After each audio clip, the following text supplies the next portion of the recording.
Hi everyone, welcome back to my channel. I'm Shamira Benson, one part of Team Benson. It's Sunday, my shade cloth is down because we had a storm last night, so I thought let's just go ahead and do a garden tour. And we are officially changing the name of the channel. Okay guys, so the new name is going to be Team Benson's Desert Homestead. If you guys have been paying attention to my handle and actually to IG, I actually changed the name when we first signed, when we first, well, not signed, but when we first put in an offer, because I was like, I have a good feeling about this one. This is actually this was our second offer that we had put in on land. Both places, this one was bigger, last one was like 30 acres. I posted a picture a while back, but we ended up not getting that one. And this one, as you guys know, we got. So we are officially the Team Benson's Desert Homestead. That's the new name. Before we start getting to that homesteading life, I still have a small space desert garden that I have to take care of.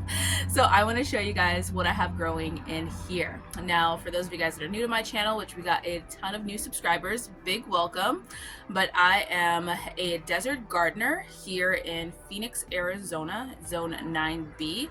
Actually, where we are getting our land, it is 2 hours from Phoenix. I know I didn't want to say the exact location, but just so you guys know, it's still going to be in the desert. I think we are Zone 9A where we got the land at, but for right now, we're in Phoenix. So I'm going to show you guys what I have growing. It's not a lot right now because it is hot. We're averaging about 116 degrees and it's monsoon season sort of right now. So it's right now everything is down because we had all of a really big storm, a little bit of rains. But yeah, I have some things that are thriving and exciting, and we have some new things that are popping up. So guys, I feel like I still have so much excited energy about my garden and land and all of that stuff right now. Everything is just going finally the way that we have been hoping for it to go, and I'm just really excited. Okay, let me show you my favorite plant.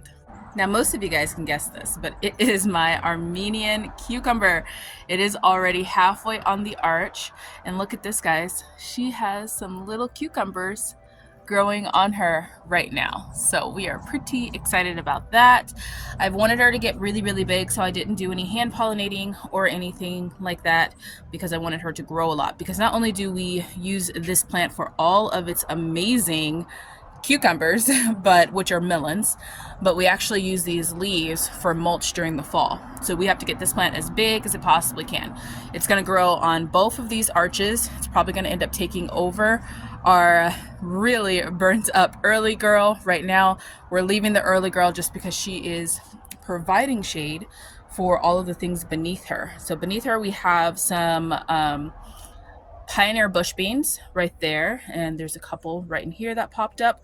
We planted some all in here, but they're slowly popping up. We have the okra, which, look at our okra.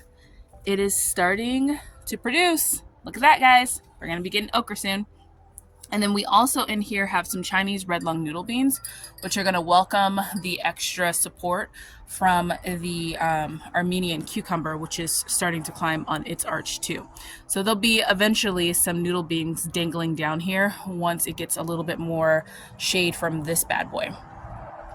Now below here also we have some echinacea in that pot. We have our Malabar spinach. It's coming up. That one I need to thin out, but we are officially getting Malabar spinach again. Normally I have these growing up my poles here, and it's so beautiful because Malabar spinach is really pretty. And then we have our lemongrass right here.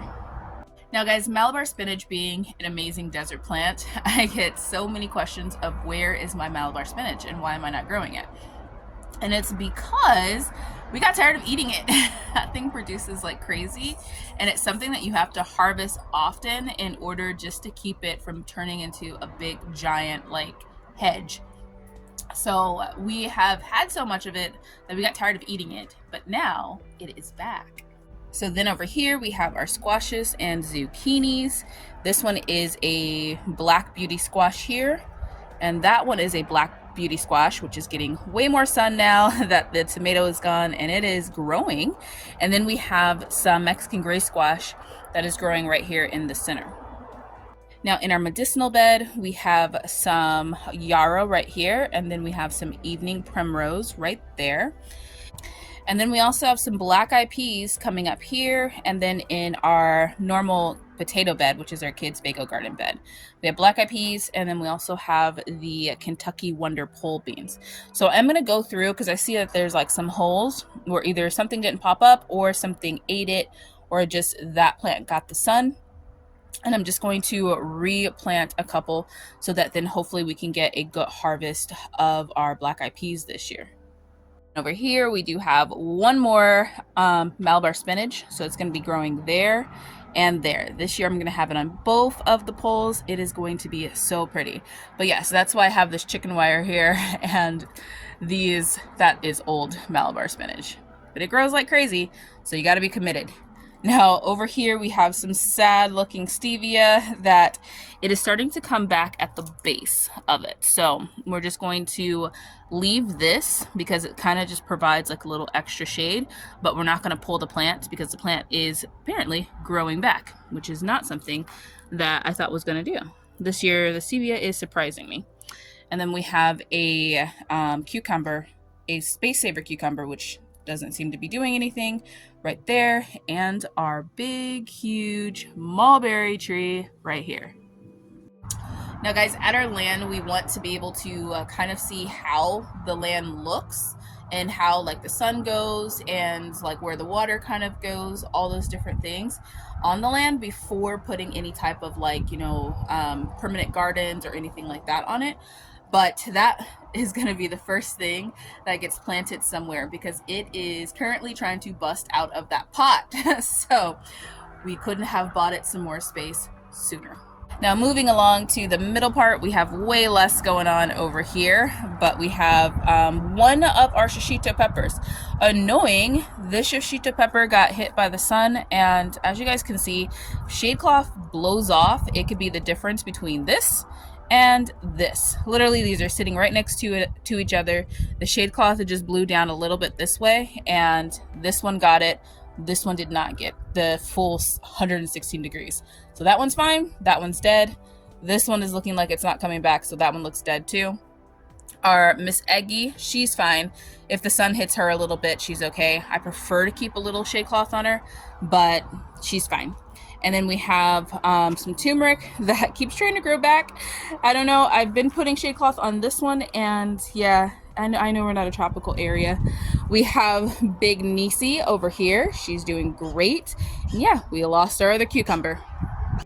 Guys, growing just our hot climate things, it's possible, but you have to have that shade cloth. The moment that shade cloth blows down just a little bit and it gets exposed, those plants can get fried. But like things like our Armenian cucumber back there, they don't care. That thing is never getting covered. It's never been covered by shade cloth, and it produces and grows like crazy.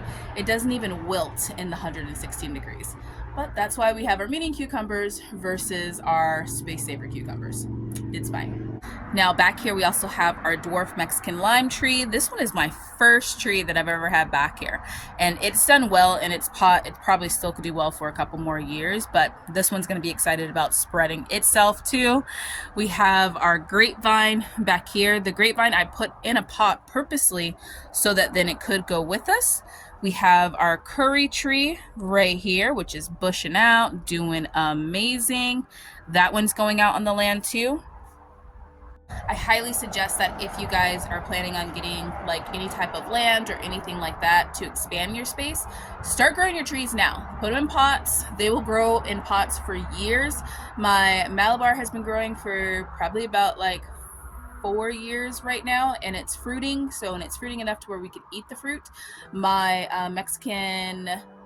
dwarf Mexican lime, we got that during COVID, during 2020. So that one's been going for about 4 years, and our curry was gifted to us by one of our subscribers in 2020. So guys, get your trees going, just get them going so that way when you put them in the ground, they're ready to fruit, ready to rock and roll for you. Another plants I love is our Chinese multicolor spinach, which is also known as Amaranth. It's so pretty, A, and B, it doesn't mind the sun, and it pops up just kind of everywhere once you have it. Once you have it in your garden, you will have it everywhere. Now this one is actually a grain, so you want to grow it for its grain stock, so it'll grow these big, beautiful like stalks, like seed kind of flower pod thing situations, and that's what you want to grow it for. But you can also eat the leaves. We eat a lot of the leaves here. As you can see, most of the leaves here are gone, so they grow back pretty well. But it tastes just like a spinach, maybe like a thicker spinach, and it does not require any type of shade cloth or anything like that. We have a little hummingbird. You see her? They love these little feeders. They're so happy. I get distracted by wildlife. I have so much wildlife back here in my garden, but hummingbirds are demanding. They now have 2 feeders because they have yelled at me enough about having to share the one. And then the only pepper plant surviving hot pepper alley is going to be Diane, which is our Serrano pepper.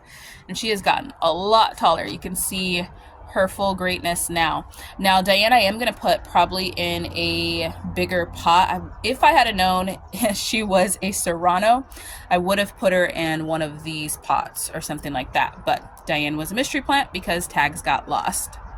Now our rosemary is looking horrible, but it will come back.